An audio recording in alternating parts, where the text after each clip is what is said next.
הניסים ועל המורכב ועל הגבורות ועל התשועות ועל הנפלאות, על הניסים ועל המורכב ועל הגבורות ועל התשועות ועל הנפלאות שעשית לאבותינו בימים ההם בזמן הזה, בזמן הזה שעשית לאבותינו בימים ההם בזמן הזה. Welcome to Jewish Life, a program presented in cooperation with the Jewish Community Relations Council of New York. I'm your host, Stewart Ain.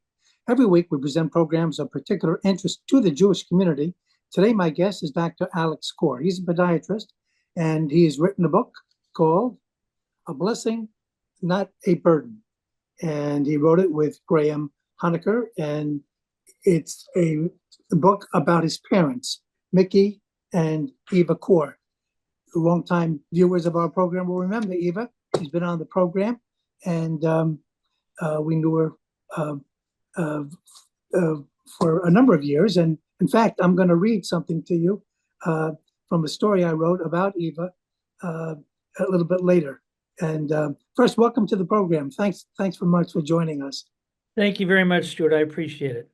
Great. Now, by the way, Eva started off with she lived in Terre Haute, Indiana, and she started with a candles Holocaust museum, and that she set up there. It's not a particular Jewish area, but she wanted to let the people know about it.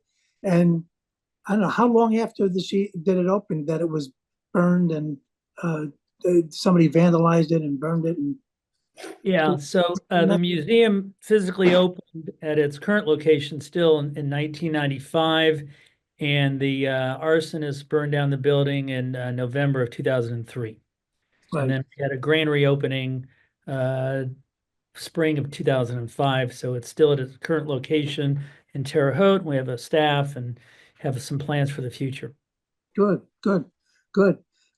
Eva is perhaps most known and best known for the fact that she said in order to live with herself, she had to forgive the Nazis and forgive those who did, what they did. And I remember saying to her, really? And she said, yes. So we have a Holocaust center out here on Long Island. So I convened a group of survivors, and we had a roundtable discussion. And I told them that this was a day or two later, what your mom had done. And I said, how many of you agree with that? Not one. I don't think you even agreed with it. Am I correct? I questioned, I had a lot of concerns about my mom's forgiveness, but quite frankly, once over the years after 1995, I saw the virtue, the benefits, not only to her, but to other people. And I firmly believe that, she lived a longer life and happier life because she did forgive initially Dr. Munch and then Dr. Mengele. Yes. And she said, look, that's how I could get on with life. And it's a great idea.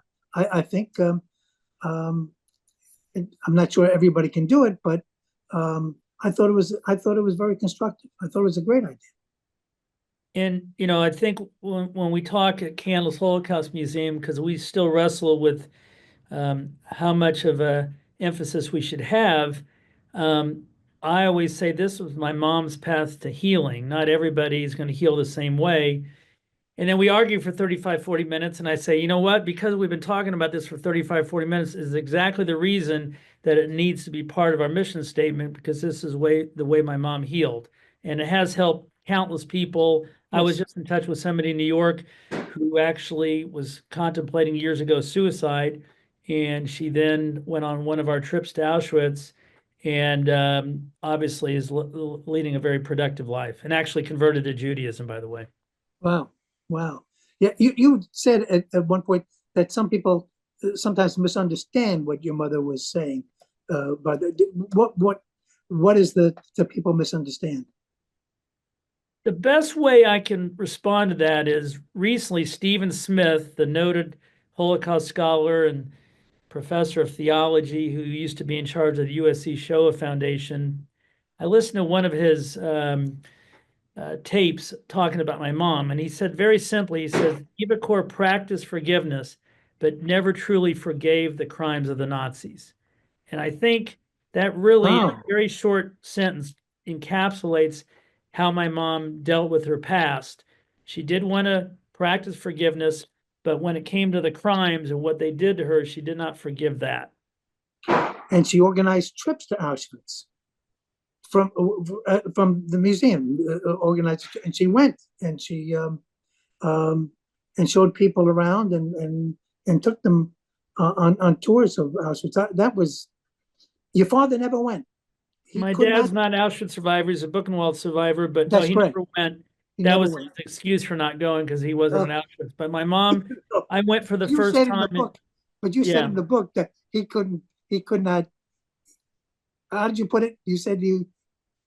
he'd like to take a back seat to my mom. He lived a low profile, but you would ask him about his experiences. He would say, "Oh, I don't talk about the Holocaust." An hour and a half later, you couldn't get him to stop.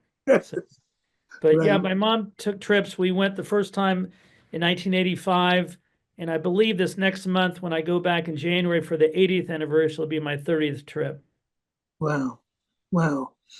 And she also she was so active. I wrote a story. I'm reading it. I've got it on my screen here, April 28th, 2015. And if I can just Sure. read this for a second. It happened during the lunch recess Tuesday, the first day of the trial in Germany of the former Auschwitz guard being tried on 300,000 counts of complicity in the murder of Hungarian Jews who were sent to the gas chambers in the summer of 1944. Eva Kor, a 4 foot 10 inch, 81-year-old woman, walked up to the former SS officer, Oscar Gruning, 93, as he sat at the defense table. I was curious to see how he would react to me, she later told the Jewish Week by phone from Germany, because I called her right after I saw this. And she said, I walked up to him. I introduced myself. I said, I'm a survivor of Auschwitz. He grabbed my hand and tried to get up. He had warm, strong hand. Suddenly he fainted and fell back. Well, then guards came and they steadied him and whatnot. And she says, I'm too small. I'm too old to save him. So I screamed, he's falling and I can't stop him. So they picked him up, and Gruning, who had shuffled into the courtroom using a walker, must have fainted from standing up too fast, she said later. And she said, I remember that his feet were like mush. He couldn't hold them on the ground and couldn't even hold his body up. And so she went up to him and she started to talk to him when she had a chance. And she asked him, tell me, what did you inject? You know, she was an identical twin. Miriam, her sister, identical twins, lived in Israel. And she said, what did they inject us with? And he never answered the question. She asked a bunch of questions, but Gruning didn't respond. And but she went. She was one of the plaintiffs. I think there were 67 plaintiffs. She was one, and she went, and so it was very much with her. Can you talk about that? Yeah, well, part of that is I need to add on a little bit. So the first time my mom went to his quarters, she wanted just to introduce herself, and she did. And then he stood up. He was so overcome with emotion, as you said, he fainted. He was Yes. taken to the hospital because they thought he had a heart attack. The next day, after he was fine, he came back and he also gave testimony. And then my mom again wanted to meet him. So she went back to the quarters, and she didn't want him standing up because she was afraid he would faint again. So Right. she leaned over and he gave her a kiss. That was caught on a video and that went viral. And unfortunately, many of the people didn't understand. They said, oh, Eva Kor kissed the Nazi and that this is terrible. And my mom really was just trying to make sure he wouldn't stand so that he would pass out again. So she was criticized, and you know, it became a big deal. But at the end of the day, the real story is that she didn't want him to pass out again, and that's why she leaned Right. over and he kissed her. That's very good. That's Yeah. that happened, I guess, at a subsequent to this. Right. Right. So Right. I didn't know that. Thanks for And she, telling me. just to put a footnote on, he was showing remorse, and she thought it would be of no value to society for him to be in prison or jail. So she said, look, he's shown remorse.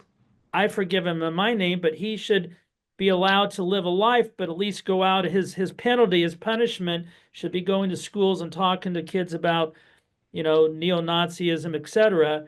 And I believe he was found guilty, and he died prior to being taken to prison. But he all the other survivors there obviously didn't agree with my mom, so it became somewhat an issue. Yeah, quite an issue. Yeah.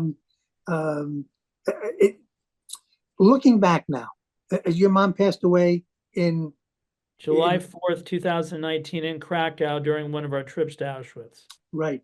Yeah, that was on a trip to Auschwitz. That was yes. How would you and you wrote this book talking, you wanted to tell and fill in some of the blanks, I guess, of your mom's story and your father's story, which hadn't been really told before. Was there something that you thought really needed to be told in your mom's story that never really came out? There are a couple things, one of which is obviously my mom was severely criticized for this whole concept of forgiveness. I was initially against the idea, but then I saw the benefits. My mom decided that, once she realized she was going to forgive Dr. Munch, who was the Nazi doctor she met, yes, she forgave him because she wanted to thank him. Months later, she realized that she no longer had this chip on her shoulder. So why should she stop with Dr. Munch? So she should also forgive her parents who she resented, forgive herself for resenting her parents, forgive Dr. Mengele. And then she made the broad statement that she would forgive all Nazis. And she would always do this in her name only. And the fact is, every time she said this is in my name only. The one area of criticism that I understand is that people say, well, how could she forgive in her name only all Nazis? That I get, and we address that in the book. But from my mom's standpoint, she didn't want in 2 or 3 years to have another Nazi guard that was at Auschwitz that was on trial and she would have to forgive him. She wanted to move forward rather than continue to look back. So in her mind, she thought, I'll just forgive all Nazis so I don't have to revisit this whole concept. right. And that part of the criticism I understand. The rest of it, there are so many people that benefited from my mom's forgiveness. And, in the movie Eva A-7063, which is a documentary done in 2018, they interviewed the former Duke Divinity School director, and he said, now moving forward, people say, well, I can't forgive my grandmother or something terrible, but now you can, because you can learn from my mom, Eva Kor, that she forgave the Nazis or Dr. Munch or Dr. Mengele, so you can't say it wasn't done. So right. And rabbis will tell you, make amends before somebody is going to pass. You don't want to live with that. After they've got, get resolve it now. Am I right? That's the no, you're correct. And just to tie my dad's story here, my dad and my mom would argue about forgiveness. And without mentioning names, my dad was a big pro basketball fan. His favorite player was of German descent. And several years after my mom's forgiveness, he called me, and I was living on the East Coast. And he said, oh, I'm going to have a press conference. I'm going to forgive so-and-so. And I said, Dad, we don't know that his relatives were in the Nazi party. He goes, no, I'm doing this symbolically. But late in life, he also saw the benefits of my mom's forgiveness and also believed in it. Also, you wrote about how your mom grew up and what she was subjected to as one of the few Jews in her area, and I'm struck they read a book, and in the book, I guess it was a math problem, and Yes. the problem was if you had 5 Jews and you killed 3 Jews, how many Jews will be left? that kind of stops you. Well, what they dealt with. Yeah, and this was in 1943, 44. My mom's Transylvanian Valley, 1941, 42, they were still living a relatively normal life. And then all of a sudden, the teacher gets changed. It's now a Nazi sympathizer teacher. And yes, they had a math equation. And they said, if you have 5 Jews and you kill 3 Jews, how many Jews are left?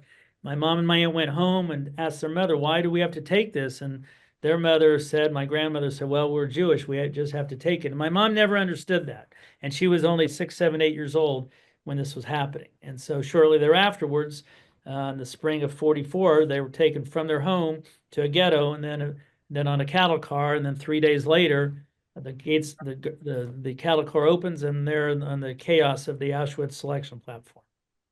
And there's Mengele. The Mengele. My mom was holding on to my aunt. With my aunt, my mom and my aunt were holding on to their mother on the selection platform, and Nazi guards were running up and down, twins. My mom and my aunt looked alike, dressed alike, and they asked my grandmother, are they twins? And before she could say yes, they pulled them apart. And the last thing my mom remembers of her mother was her mom holding out her hands, crying, screaming. And if she were here doing this program today, Stewart, she would say the one thing she regrets is she didn't know this would be the last time she would see her mother, and she never got to say goodbye. Right. But I never asked your mom about what kind of experiment. I knew that Mengele conducted experiments on twins deliberately, and identical twins even more so. But I never asked her what you were subjected to. But you went right into it there. You didn't. Can you talk about that? Well, my co-author and I, Graham Honaker, and I thought it was important that we go a little deeper. And so, most of the time, actually, my mom was the subject. My aunt was a control, and they would inject any number of different diseases, drugs, anything to kind of test them. And unfortunately, if one twin died during the experiments, the other one would be killed, and they would do comparative autopsies. At one point, Mengele did inject my mom with something. We're still trying to find the exact drug or disease that she was injected, and he looked at my mom and said, too bad, she only has 2 weeks to live. Yeah, he came to our bed several days later, and there she is on the bed, and he says that. Yeah. Go ahead. And then she made up her mind she wasn't going to die. And if you, during Yom HaShoah Holocaust Remembrance, usually they show somebody crawling on the floor in this barracks. Unfortunately, most of the people in that video looked more dead than alive. My mom was in that barracks, and she would say she knew there was a sink, so she would crawl and get water. And then finally, after 2 weeks, her fever broke, and she was reunited with my aunt. And during those 2 weeks, my aunt was injected with something, and that eventually, in 1987, my aunt was going into kidney failure in Israel. My mom flew to Israel, did a transplant. They took the kidney out of my aunt. It had not developed beyond the age of 10. And my mom's kidney was then, one of her kidneys was then transplanted into my aunt. And and then in the early 1990s, in the early 1990s, unfortunately, my aunt got urinary bladder cancer and then died in June of 93, which quite frankly then leads into my mom's very unlikely path to forgiveness. Yeah, I did not remember that your mom had given her kidney because your aunt's kidney never developed beyond one of the kidneys, right? Right. Wow. And when my aunt died, my mom said I lost my sister and one kidney. Yes. Because my aunt died in June 1993. I too am a kidney. I'm a recipient. I'm not a donor. Okay. I'm a recipient of a kidney. So so I that's something. Didn't realize that. So So you also say in there that survivors, children of survivors, have a special burden. I think you that was the word you'd said, a burden, right? I think they have a special obligation. I think it's the person's choice whether they think of it as a burden or a blessing. And I think many second, third, and fourth generation at times have a standoffish response to being involved. And one of the other reasons I wrote the book, especially as we were writing, October 7th happened, I thought it's even more important for second and third and fourth generation to be more active in telling their descendants' story. And hopefully it's a call to action, because I know plenty of descendants of the Holocaust, including my sister, who are not too involved. And I think it's, if not us, then whom? If not now, then when? I think it's even more important considering what has changed in the world. Yeah, and you got in October 7th in the footnote there, or at the end. You talk about October, and you do think that we see more anti-Semitism today since October 7th. It's um, it's so rampant. Um, how do you think, people say, remember the Holocaust, remember what happened to Jews. Is that an answer to anti-Semitism?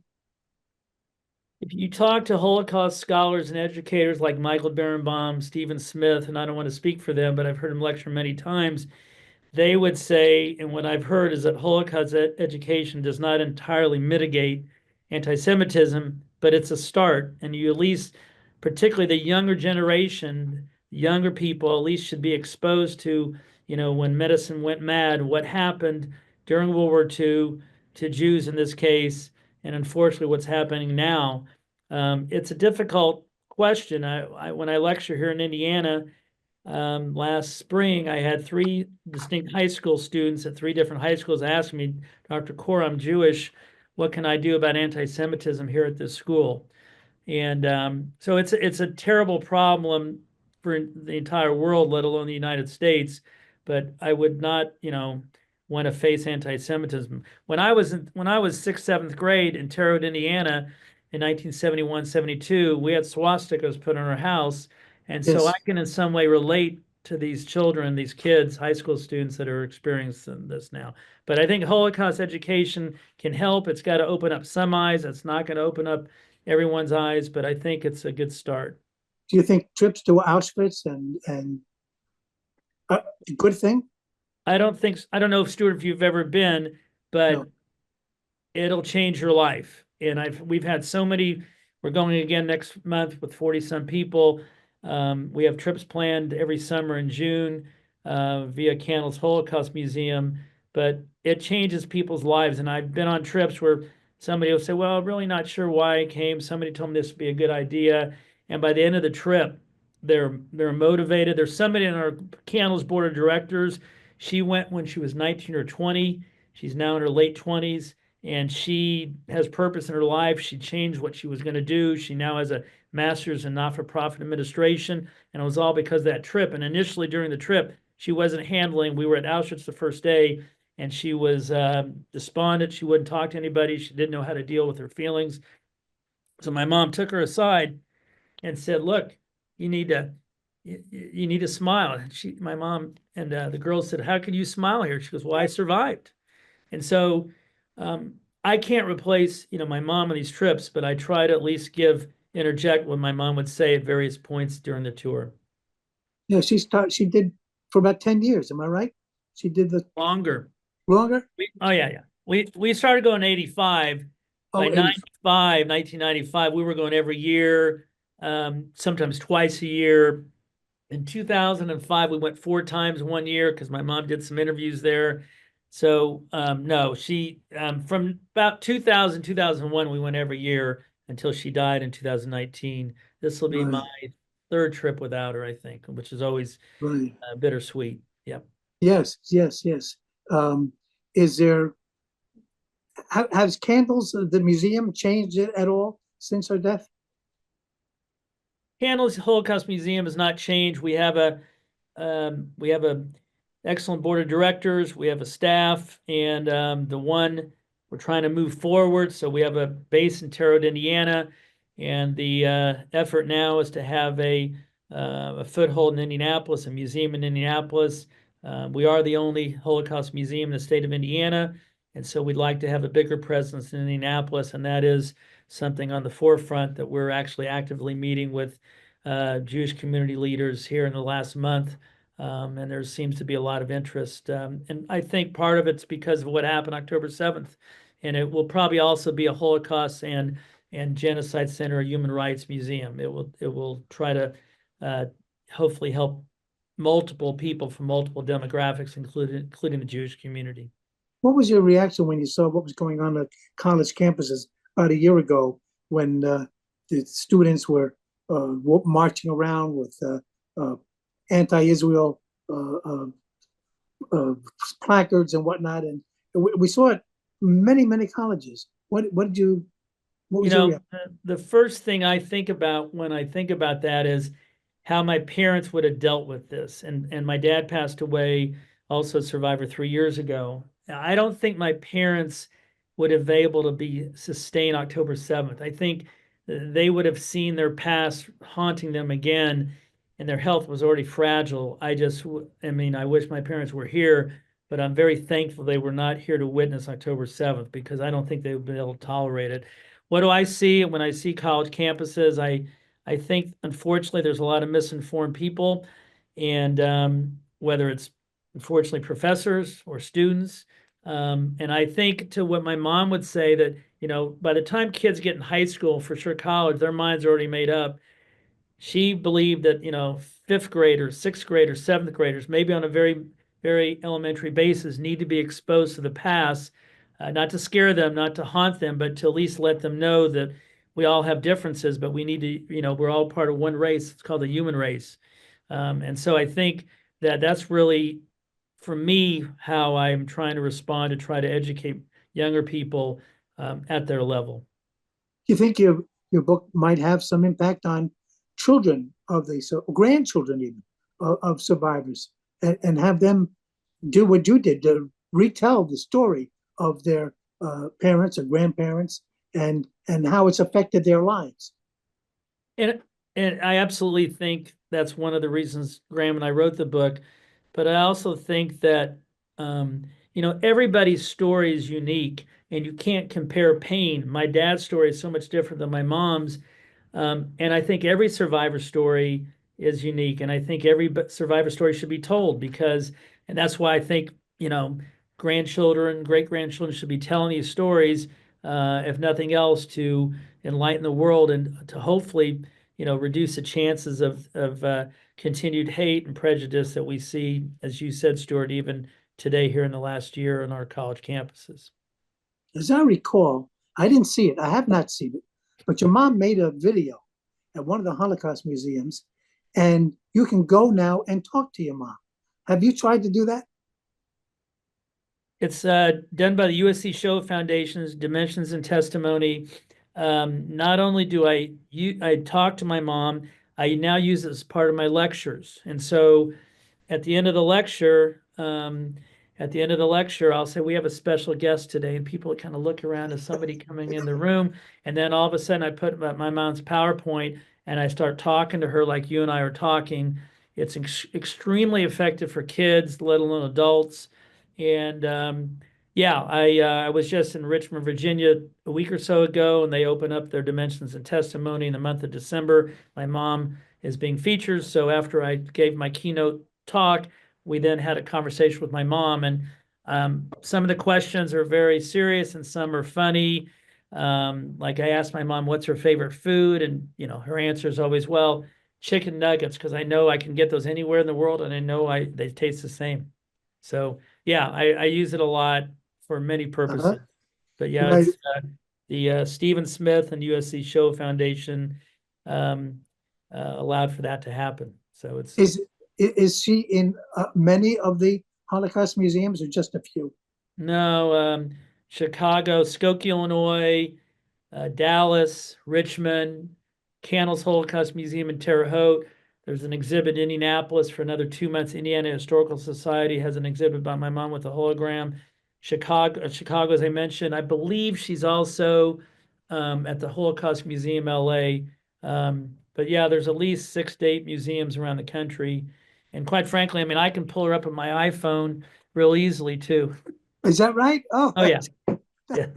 That is Yeah, great. Ask her anything. Yeah, I can pretty much ask her.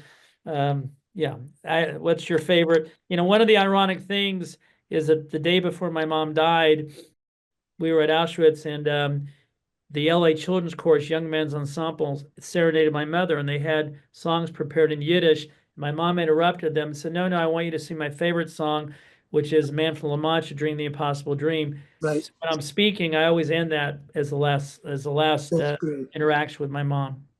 Great. Dr. Alex Kor, the book is A Blessing, Not a Burden, the story of his mom and dad, Eva Kor and Mickie Kor. Thanks so much. Thank you very much. Sure. Thank you very much.